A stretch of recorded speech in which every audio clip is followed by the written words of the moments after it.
नमस्कार. आज आपण कोंढवा येवलेवाडी क्षेत्रीय कार्यालय या ठिकाणी आलेलो आहोत. आपल्याला मागे सगळे दिसतात हे सगळे या प्रभाग क्रमांक 38 मधील सफाई कर्मचारी आहेत. 29/4 मी यांच्यासाठी एक पत्र दिलं होतं. माझ्या कानावरती तो विषय आला होता की या क्षेत्रीय कार्यालयामध्ये जे आउटसोर्सिंग करणारे कॉन्ट्रॅक्ट बेसवरच्या कर्मचाऱ्यांचं जे टेंडर झाले त्या टेंडरच्या संदर्भामध्ये काहीतरी गडबड चालू आहे आणि जो रेग्युलर कॉन्ट्रॅक्टर होता त्याला ते टेंडरसुद्धा पास झालं होतं. ते टेंडर पास झालेलं असताना कुठंतरी ह्या टेंडरमध्ये अजून काहीतरी लोक इंटरेस्टेड आहेत आणि ते इंटरेस्टेड असणाऱ्या लोकांनी संबंधित अगदी रीतसर मान्य झालेले टेंडर काही राजकीय दबाव इकडच्या काहीतरी मान्यांनी असेल किंवा अजून कुठल्या लोकांनी असेल याच्यामध्ये काहीतरी राजकीय दबाव आणला आणि दबाव आणून संबंधित टेंडर ही फेअर टेंडर करावं याच्या बाबतीमध्ये प्रोसेस चालू होती. त्यावेळेस मी 29/4 सहाय्यक आयुक्त कोंढवा येवलेवाडी क्षेत्रीय कार्यालय यांना मी पत्र दिलं होतं आणि त्याच्यामध्ये मी स्पष्ट उल्लेख केला होता की महापालिका सहाय्यक आयुक्त कार्यालय कोंढवा येवलेवाडी अंतर्गत आउटसोर्सिंगने कचरा संदर्भात टेंडरबाबत 244 नंबरचं एक टेंडर होतं आणि त्याच्यामध्ये भारतीय असोसिएट्स यांनी भरली होती. त्यांना या निविदेतून अपात्र करण्यात आले होते, परंतु काही राजकीय दबावामुळे ही भारतीय असोसिएट्स म्हणून जे कंपनी होती ह्या कंपनीने हे टेंडर भरलं होतं. ह्या कंपनीला याच्यामधून बाद करण्यात आलं होतं. त्यांना बाद केल्यानंतरसुद्धा याच भागातल्या काही राजकीय नगरसेवकांनी काही पदाधिकाऱ्यांनी या विषयामध्ये इंटरफेअर केला आणि सहाय्यक आयुक्त असतील किंवा त्या ठिकाणचे अतिरिक्त आयुक्त असतील संदीप कदम साहेब यांच्या समोर बसून काहीतरी तोडगा काढण्याच्या दृष्टिकोनातून ते टेंडरच बाद करून टाकले. आता ते टेंडर बाद करून टाकलं त्यावेळेससुद्धा मी तशा प्रकारचं पत्र दिलं होतं की भारतीय असोसिएट्स यांनी भरले असून त्यांना या निविदेतून अपात्र करण्यात आले होते. म्हणजे पहिल्यांदा त्या कंपनीला अपात्र केलं होतं, परंतु काही राजकीय दबावामुळे त्यांना पात्र करण्यात आल्याचे आमच्या निदर्शनास आले. तरी वरील विषयात भारतीय असोसिएट्स यांना पत्र केले तर योग्य ती चौकशी लावण्यात येईल. तसेच जर अपात्र ठेकेदाराला जर पात्र केले तर चुकीचे काम केले तर आपल्या दालनात मनसेच्या वतीने आंदोलन करण्यात येईल. हे मी 29/4 पत्र दिलं होतं आणि त्याच्यानंतर आज ही सगळी लोक इकडं या संपूर्ण प्रभाग क्रमांक 38 मध्ये काम करतात स्वच्छतेचं. यांच्या जीवावरती हा संपूर्ण प्रभाग रोज स्वच्छ असतो आणि आज यांची बाजू मांडायला नक्की इथे एकही नगरसेवक उपलब्ध नाही आहे. गेले 2 महिन्यापासून यांना 1 रुपयासुद्धा पगार मिळालेला नाही आहे.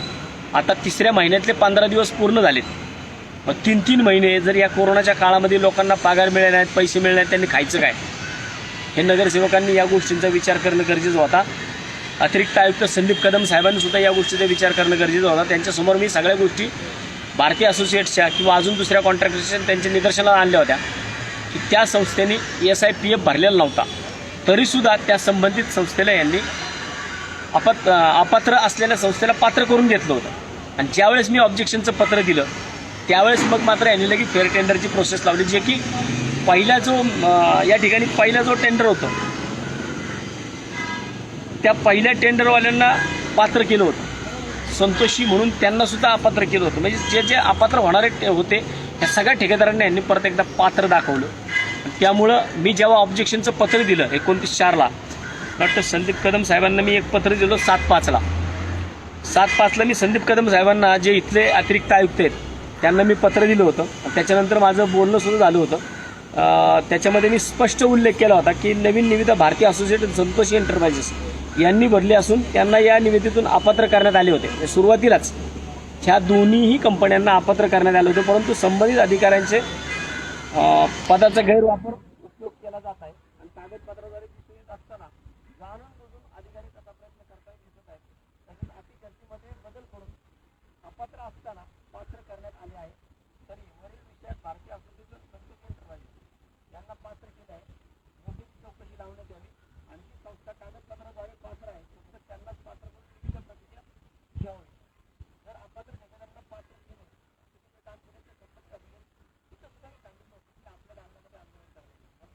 सकाळी सकाळी ही सगळी लोकं इकडं आली, जी की यांना काहीच माहीत नव्हतं की यांना फक्त पगार मिळत नाही एवढंच या लोकांना माहिती आहे. आणि इथं वॉर्ड ऑफिसला असेल, अतिरिक्त आयुक्तांचं ऑफिस असेल, सहाय्यक आयुक्तांचं ऑफिस असेल, यांच्यामध्ये कुणीही या लोकांच्या पगाराकडे बघत नाही.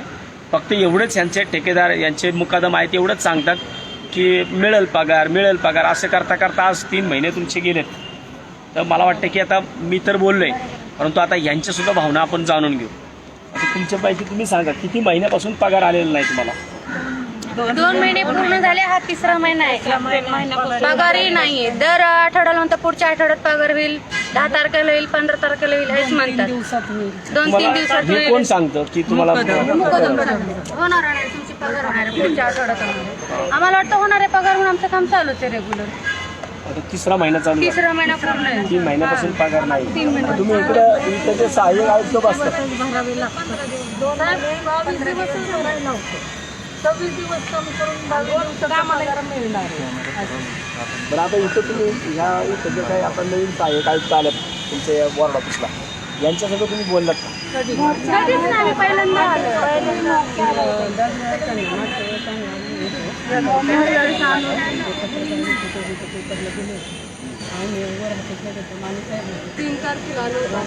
तीन तारखेला आले. आता ह्यांना वारंवार जी आश्वासनं दिली जातात त्या आश्वासनं आता नको. आम्ही डायरेक्ट आता सहाय्यक आयुक्तांच्या ऑफिसमध्ये वरती जाणार आहोत आणि त्या ठिकाणी आम्हाला सहाय्यक आयुक्तांना काय सांगायचं ते आम्ही सांगतो. चल तुम्ही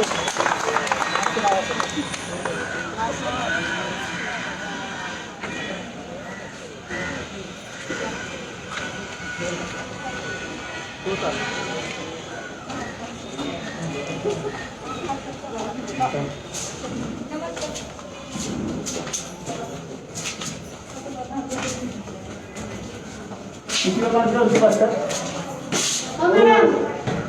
किती वाजल्यावरती बसतात? 3ऱ्या.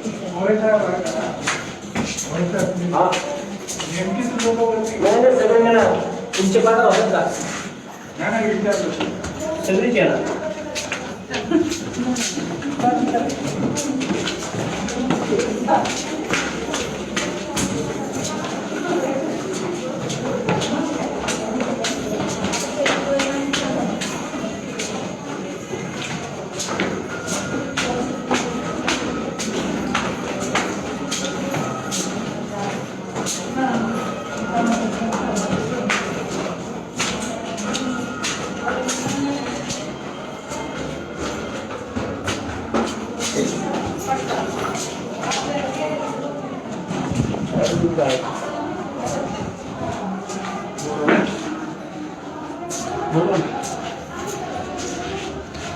इकडे या मला. इकडे आपण बसू. लोक आहेत इकडे बसू.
आतमध्ये गेलं तर जाता येत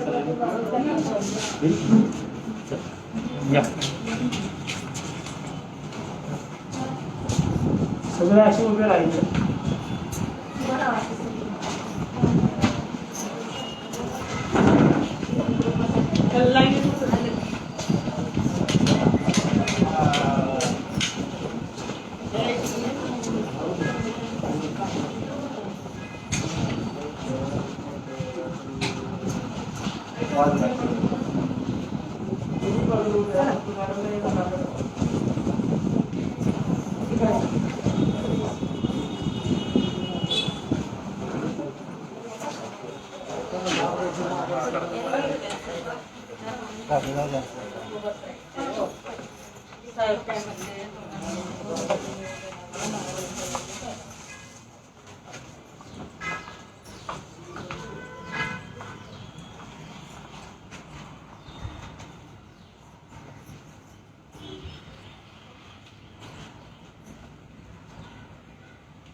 किती लोक आहेत सगळे?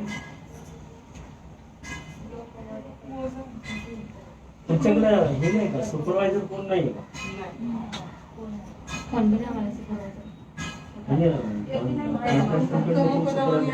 ते फक्त हजेरी गेले तर सकाळी 7 वाजता 6 वाजता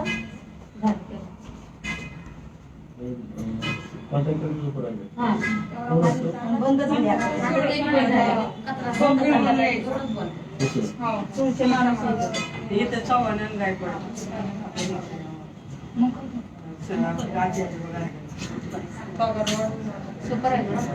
येतात का मॅडम? ताई मॅडम येतात का? बटनवरचं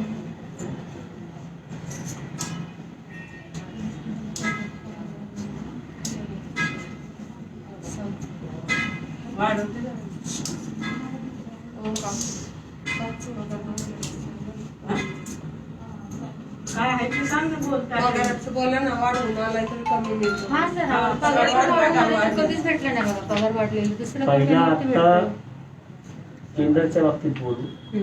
ठेकेदार ज्यावेळेस तुमचा फायनल होईल परत त्यावेळेस पगाराचा बोलू. आता पगाराचा विषय याच्याकडे काय बोलू.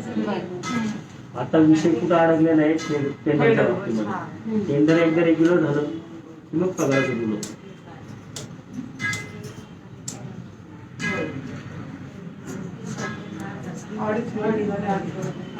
त्या पोरांनी इकडे उभं राहायला पाहिजे. मॅडम यायला रस्ता सोडायची मागची भाकरी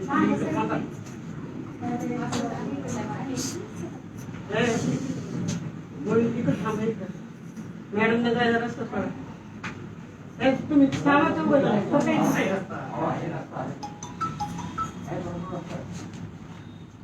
उभं पलीकडे सरकून घ्यायची.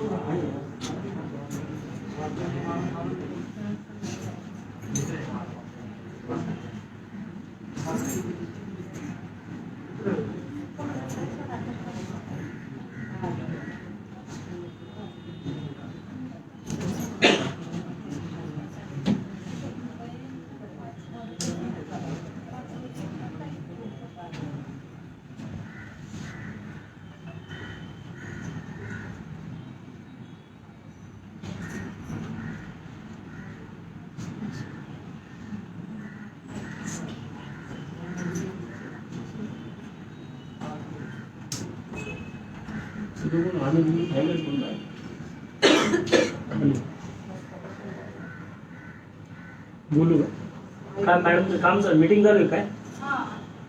कोण आहे मीटिंगला? हा, आम्ही तिकडे येऊ का म्हणावं? म्हणजे मीटिंग म्हणून नाही तर मग मला आतमध्ये यायला.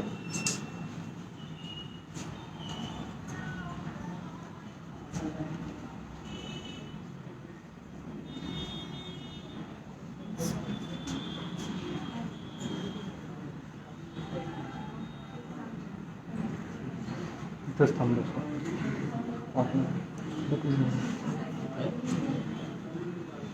मला पाठवून तुम्ही आता तिकडे का बरं जाऊन म्हणले आम्ही येऊ केबिनमध्ये. बोलायचं नाही केबिन.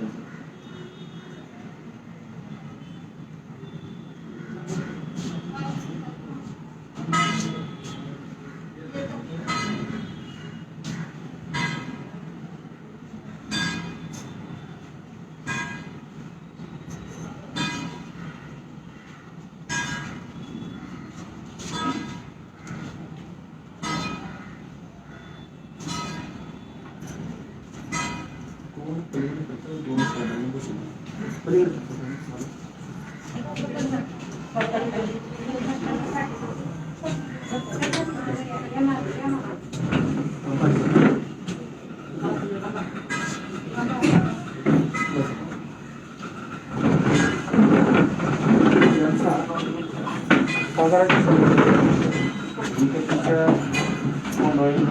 कार्यालयात सगळे सफाई कर्मचारी गेल्या 2.5 महिन्यापासून त्यांना पगार मिळत नाही आणि मी 29/4 पासून या संदर्भामध्ये पत्र व्यवहार करतो. मला एका सुद्धा पत्राचं साधं उत्तर सुद्धा मला तुमच्या प्रभाग समितीला किंवा तुमच्या या कोंडवाडी क्षेत्रीय कार्यालयामध्ये मिळालं नाही.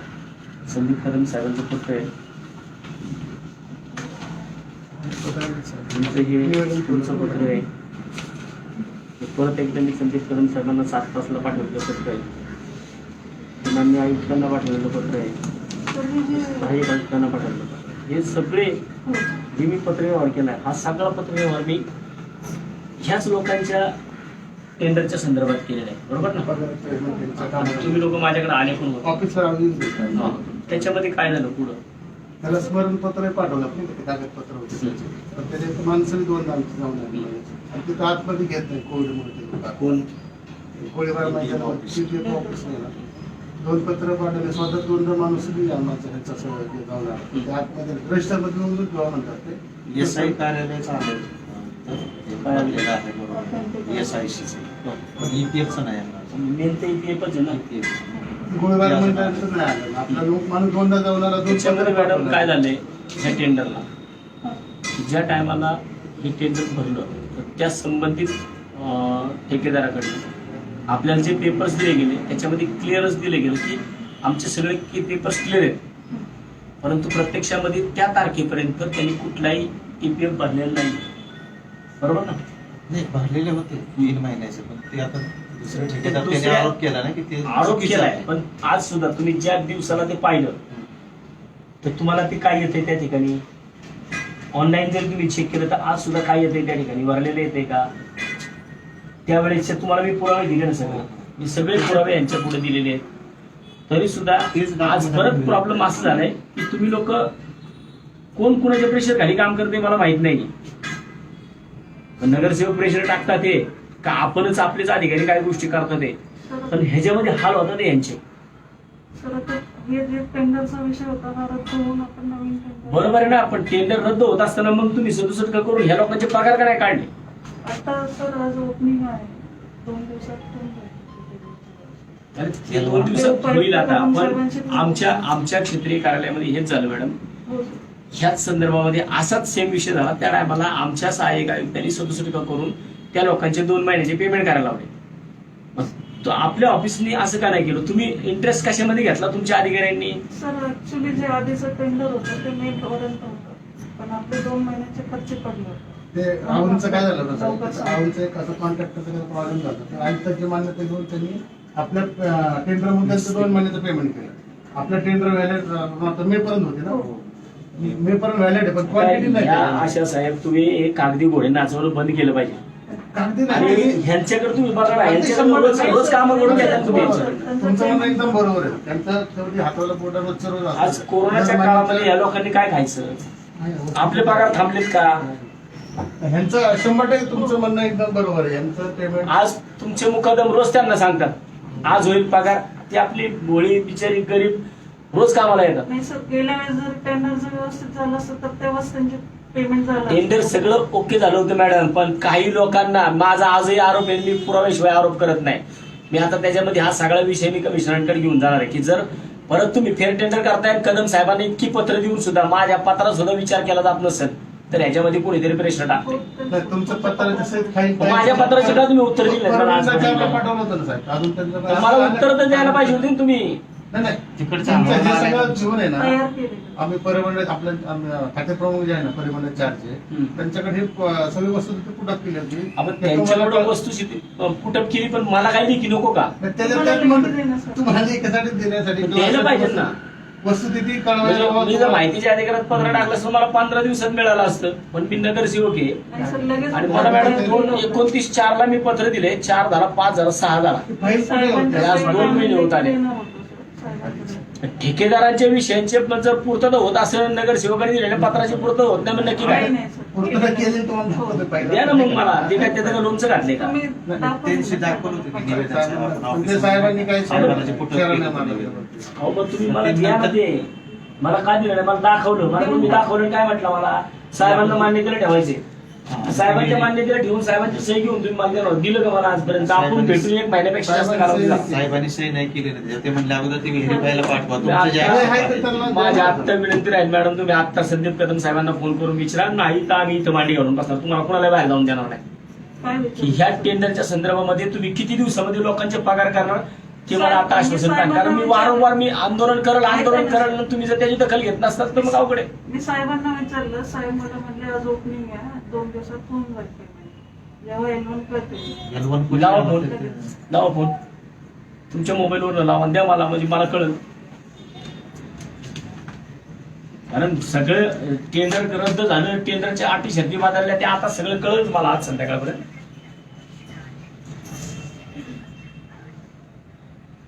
अहो यांच्याकडे खायला पैसे राहिलेले नाहीयेत.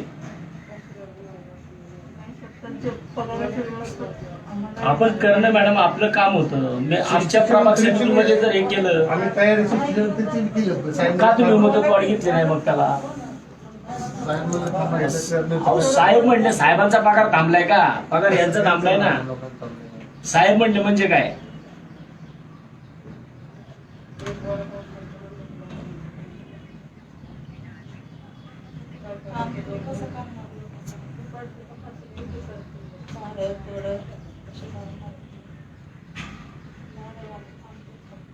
त्यांना आता ह्यांच्यामध्ये किती जणांची स्वतःची घर आहे तुमची? किती तुम्हाला भाडं द्यावं लागतं?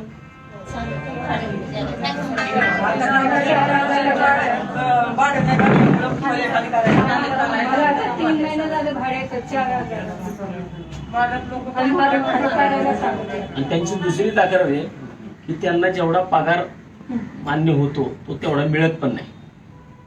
आताच्या टेंडरमध्ये तरी या सगळ्या गोष्टी मॅडम आपण कटाक्षाने पाहिल्या पाहिजेत की जो मान्यता मिळते नाही तर काय, जर मान्यता एक येते आणि त्यांच्या हातापर्यंत शेवटी एवढे पैसे कमी जातात. कारण जो ठेकेदार काम भरतो त्याला त्याचे विषय सगळे सोडूनच त्याला पगार दिला जातो या लोकांना. त्यांचं जीवनात त्यांनी बाकीचं भरलं पाहिजे. हो, मग ESI PF पण भरला जात नाही, आपण त्याच्याकडे लक्ष देत नाही. त्यांनी सगळं भरून त्यांना 26 दिवसाचा पेमेंट देतो का साहेब आपण? नाही ना, 22 दिवसाचे पैसे मिळतात हातात.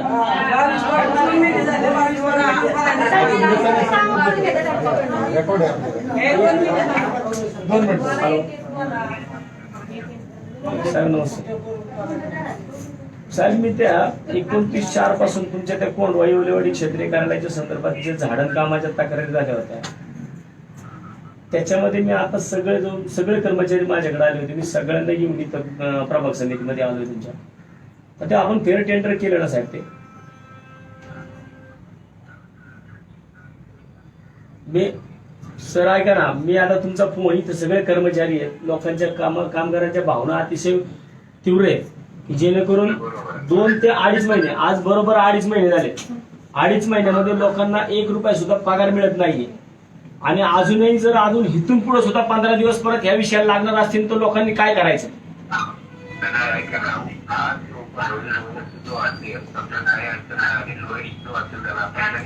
अडचण तर साहेब मागच्या वेळेस पण नव्हती हो. अडचण काय आली, आम्ही जे पत्र दिलेत ना, आमच्या पत्रांची अजून उत्तर पण मिळालेली नाहीत आम्हाला.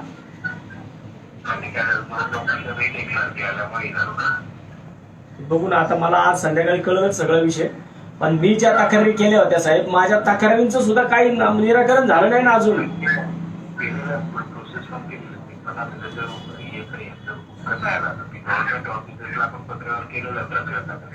हो साहेब, जर पत्र आपण नुसती पत्र व्यवहार करत राहिलो, पत्राची उत्तर पण मिळतात ना. 2दा गेलतो. मी या विषयामध्ये साहेब, जर त्या संबंधित ठेकेदाराने जर तिथं ज्या पद्धतीने मी ऑब्जेक्शन घेतले, मी ऑन पेपर दिलेले आणि ऑन पेपर दिलेल्या ऑब्जेक्शन मध्ये पुरावे सुद्धा मी तुमच्या अधिकाऱ्यांनी दिलेले आहेत आणि त्याच्यामध्ये जर ते पुरावे योग्य आले त्याच्यावरती कोणत्याही परिस्थितीमध्ये मला ब्लॅकलिस्टची कारवाई पाहिजे. कारण त्या एका माणसांमुळं हे सगळ्या टेंडरला ह्या लोकांना उशीर झालेला. आज कोरोनाचा काळ चालू आहे साहेब. आणि जर कोरोनाच्या काळामध्ये अशा प्रकारे आपण लोकांना पगारच देत असो, आपल्या कुठल्या अधिकाऱ्यांचे पगार थांबत नाहीत ना, या गोरगरिबांचे पगार थांबतात. आज भाडी द्यायच्यात लोकांना घरांची.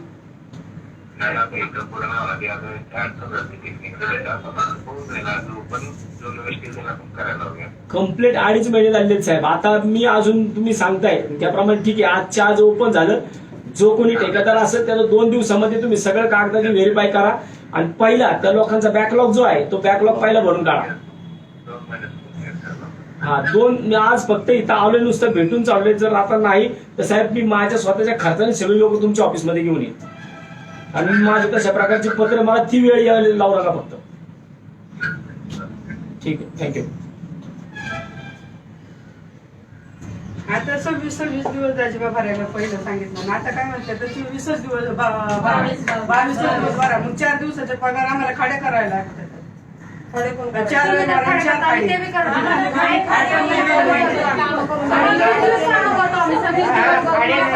26 दिवस काम करताना काम 26 दिवसाचं काय नाही, पगार 22 दिवसाचा घ्यायचा. नाही पेमेंट सुद्धा आपण सर्विस तुम्ही देत असाल 26. देतो ना, ठेकेदार देता नाही त्यांना. स्टेटमेंट येतं 26 दिवसाचं आपल्याला. कल्याण व्हेरीफाय करून देतो ते स्टेटमेंट सगळं हाजऱ्या बरोबर. आपलं मुख्य कल्याण हे असतं ना, कामगार कल्याण त्याचं व्हेरिफिकेशन किती आपण पेमेंट नाही देत त्यांना. म्हणजे ते ठेकेदार आहे, पण आता ठेकेदाराला आपण ठेकेदाराचं त्यांना 22 दिवस 26 दिवस काम करून 22 दिवसाचं करत असेल तर त्याच्यावरती वेळबिगारी कुणी असू द्या, 16 असू द्या, का अजून कुणी असू द्या, कारवाई झाली पाहिजे ना. जर 26 दिवस काम करून 22 दिवसाचं पगार देत असेल तर नाही या 2 महिन्यात आम्हाला 22 दिवस भरायला सांगितले त्यांनी. 26 दिवस आता हे वेळेला सांगितलं बरं का? आणि ह्या लोकांनी 26 भरलेले आहेत. यांना तर 22 दिवस सांगितलं, आम्ही 26 दिवस काम केलेलं आहे. एक सुद्धा सुट्टी नाही, कारण आम्हाला पैसे कमी येतात, भाडं भरायला पैसा लागतो. तर त्या काळजीने मी पहिलं कामाला पळत येतो. तर आता कसं 22 येत नाही अहो, आम्ही. तर पहिले चांगलं होतं 5% 10% अभाव म्हणजे ते रिजनेबल. आता ते पॉईंट वरती येत आहे. म्हणजे असंच म्हणते. आज तुम्ही बघा शेवट हा की आजच्या आज ओपन होईल आणि ओपन झाल्यानंतर साहेब तुम्ही लक्ष द्या, मॅडम नवीन आहेत, तुम्ही लक्ष ठेवा. 2 दिवसात स्कूटनी 2 दिवसात स्कुटनी करायची मला करायची तर करा. स्कुटनी करून पगार कशी लवकरात लवकर होतील. गुरुवारपर्यंत त्यांचं कसं मार्ग लागेल बघूया. वरच्या आतमध्ये आज मंगळवार आहे, आज करून डाउनलोड झालं आज लगेच करून द्या. काय काय परत त्याच्यामध्ये आता बाकीचे अजून काही विषय नको. ऑब्जेक्शन आलं नाही तर तुम्ही तुमच्या सदस्यची तयारी करा. ते तयार करून ठेवले साहेब. फक्त जर नाव टाकायचं म्हणलं तर रेडी आमचं डॉक्युमेंट सगळं रेडी हे तुम्ही म्हणता ना सहकारचं सगळं आणून ठेवलं ते आपलं 2 महिन्याचं पण आपण खर्च पडलेले त्याचे पण तयार करू. रेडी सगळं फॉर्मॅट आहे. कमी टाकायचं नाव टाकलं तरी लगेच ते पुढे जाऊ शकतं. पण आता साहेब म्हणलं हे काय होतं याचं बघा. मग साहेबांच्या हलगर्जीपणामुळे झालेलं हे सगळं. साहेबांनी जर असं केलं नसतं, फेअर टेंडर लावायचं नसतं, तुम्हाला फेअर टेंडर करायचं होतं ना, मग तुम्ही 67 तर पुढे पाठवायला पाहिजे होतं ना. नसते परमिशन जरी घेऊन ठेवली असती तरी आज तुम्हाला बाकीचे ह्या सगळ्या प्रोसेस follow करायला लागल्या असत्या का. लगेच झालं सगळं. आता उद्या समजा तुम्ही आज परत त्याच्यामध्ये काय झालं, अजून दुसऱ्या कॉन्ट्रॅक्टरने उद्या परत ऑब्जेक्शन घेतलं त्याच्यामध्ये जे आत्ता झालं. बरोबर. हेच ऑब्जेक्शन आता समजा ज्याला मिळालं होतं तो जर आता समाधानी झाला, त्यांनी जर उद्या आज तुमच्या ह्याच्यात मिळालं, उद्या त्यांनी काय अजून पत्र टाकून दिलं, परत तुम्ही थांबवणार. म्हणून तुम्ही मला वाटते की तुम्ही तुमची प्रोसेस फॉलो करावी. 67(3) तुम्ही मान्य करून घ्या ना, भले देऊ नका, तुम्ही मान्य तर करून घेतलं पाहिजे. मान्य केल्यानंतर थोडीच लगेच काय तुम्ही पगार देणार आहे का लगेच? जेव्हा तुम्ही त्यांच्या हातामध्ये जाणार तेव्हा देणार. हे आमच्या प्रभाग समितीने मॅडम हे केले ना. आमचे 2 महिने 3 महिन्याचे पगार आम्ही दिले ना अगोदर. 1.25 कोटी रुपये पेमेंट करायला लावले 67(3) खाली. जर आता आपल्यामध्ये अंतर असं किती आहे, उलट तुम्ही बसताय आमच्या 40 मध्ये, तुमचा 38 वाले बसतात आमच्या 40 मध्ये, तुमच्याच लोकांना पगार नाही, तुमचे लोक आमच्याकडे येतात.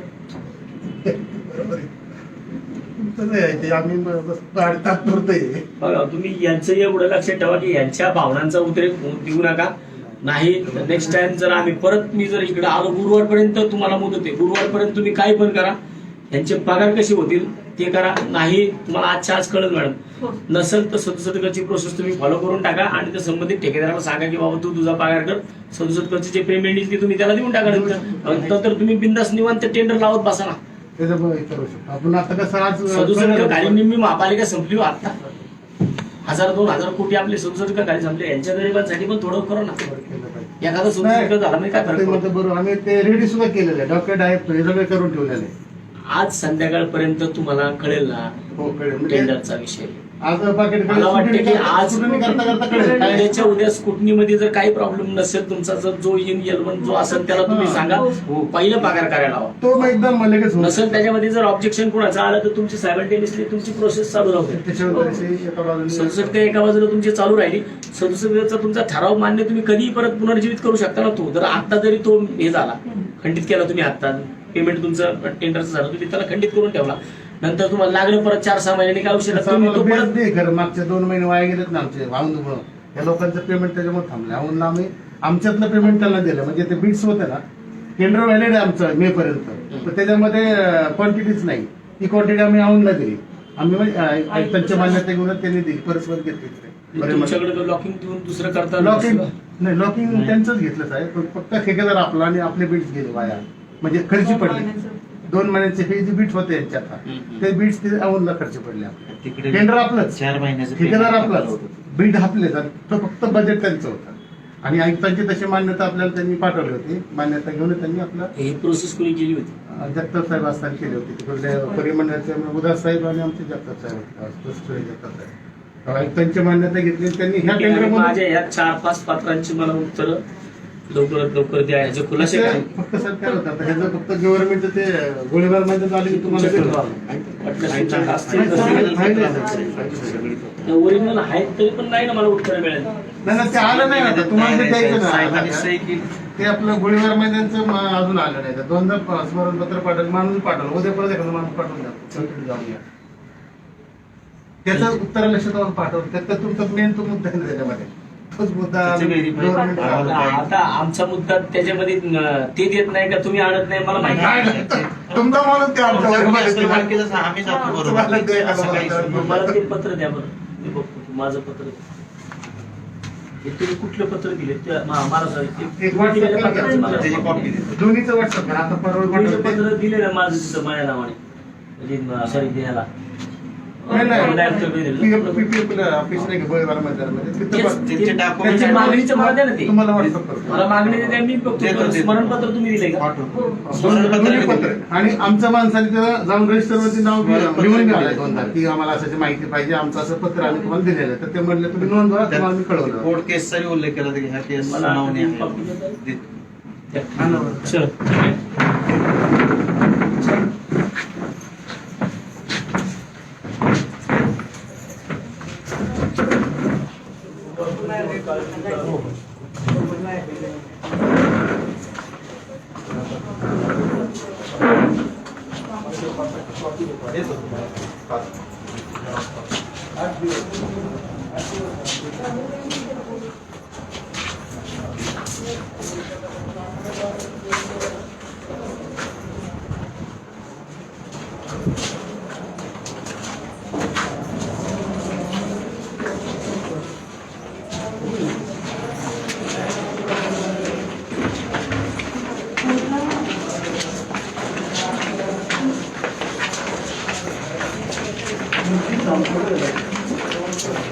आणून देतो. दोन्ही स्मरणपत्र पण द्या, मी पण.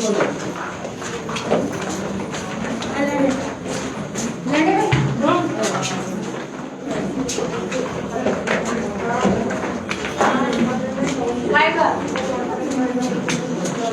हे बघ खाली.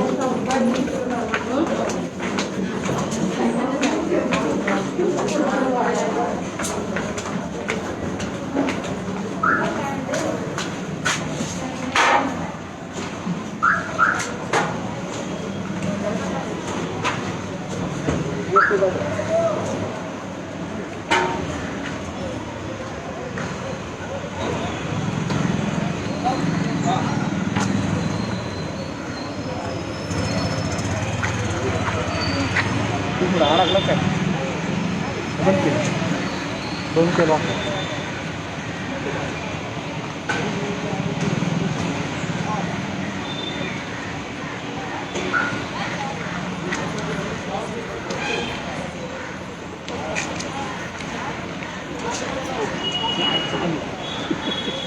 येऊन ये, मी बंद केलं वाटतं. मला वाटतं की केलं बंद.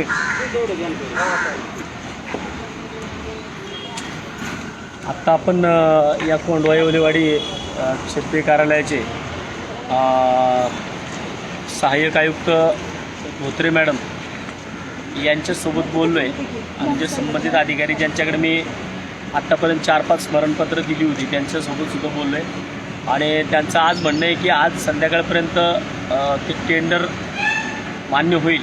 कोण ठेकेदार आहे तो आज कळेल.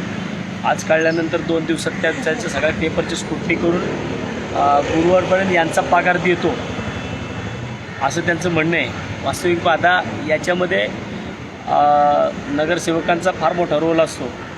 कारण ज्यावेळेस वार्डातला कचरा काढला जात नाही त्यावेळेस ह्यांना जाब विचारला जात नाही, जाब ह्यांना विचारला जातो. कारण वॉर्ड साफ करणारे ही लोक आहेत. मग जर ह्यांच्याकडनं तुम्ही कचरे साफ करून घेता, ह्यांच्याकडनं तुमची पाहिजे ती वार्डातली कामं करून घेता, मग ह्यांच्या पगाराच्या बाबतीत तुम्ही का इथं आवाज उठवत नाही? आमच्या धनकवडी सहकारी नगर क्षेत्रीय कार्यालयामध्ये हाच विषय झाला होता. 292 लोकांचा पगार थांबला होता आणि त्याच्यामध्ये स्टँडिंग कमिटीमध्ये टेंडर आलेलं असताना ते टेंडर फेर टेंडर झालं होतं.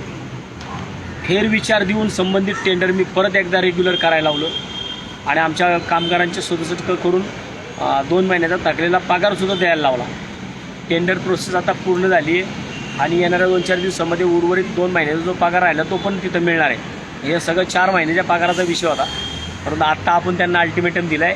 त्यांचं म्हणणं आहे की आम्ही गुरुवार शुक्रवारपर्यंत यांचा पगार जो काय आहे तो आम्ही पूर्ण करतो. नाही केला तर त्यांना आपण 67 प्रोसेस जी खरं तर इथल्या अतिरिक्त आयुक्तांच्या मान्यतेने हा विषय होणं गरजेचा होता की जर 67 प्रोसेस केलेली. 67 म्हणजे ज्यावेळेस एखादा टेंडर टाकणार असतात आणि त्या टेंडरमध्ये जर काही अडचणी आल्या तर विदाऊट टेंडर संबंधित विषय करावा लागतो. म्हणजे या कामगारांच्या पगारामध्ये यांचे पगार 67 कायद्याअंतर्गत करू शकत होते. परंतु त्यांनी 67 प्रोसेस पण थांबवली अतिरिक्त आयुक्तांनी. आणि नक्की ह्याच्यामागं त्यांचा काय हेतू आहे हा भविष्यात मी पण त्याच्यामागं लक्ष घालेल. आणि का त्यांचं 67 पूर्ण केला नाही ते पण आपण पाहू. आता त्यांना मी तसं पण सांगितलं की 67 सायमल्टेनियसली तुम्ही परत केला पाहिजे. आणि जर वाटलंच की तो विषय असा होत नाही आहे आणि टेंडर रेग्युलर प्रोसेसमध्ये पूर्ण झालं तर 67 त्यांना खंडित करता येतो आणि तो खंडित करून त्यांनी कामगारांचे पगार दिले पाहिजेत. हेतू फक्त एवढंच आहे की सामान्य नागरिक जे रोज उठून तुमच्या घराचा कचरा काढतात, तुमच्या चौकातला कचरा, तुमच्या दारातला कचरा काढतात, यांना वाली या प्रभाग 38मध्ये कोण नगरसेवक राहिले नाही. कदाचित उद्यापासनं माझ्याकडे आले कारण मला माहिती आहे इथली लोक अतिशय संकुचित आहेत.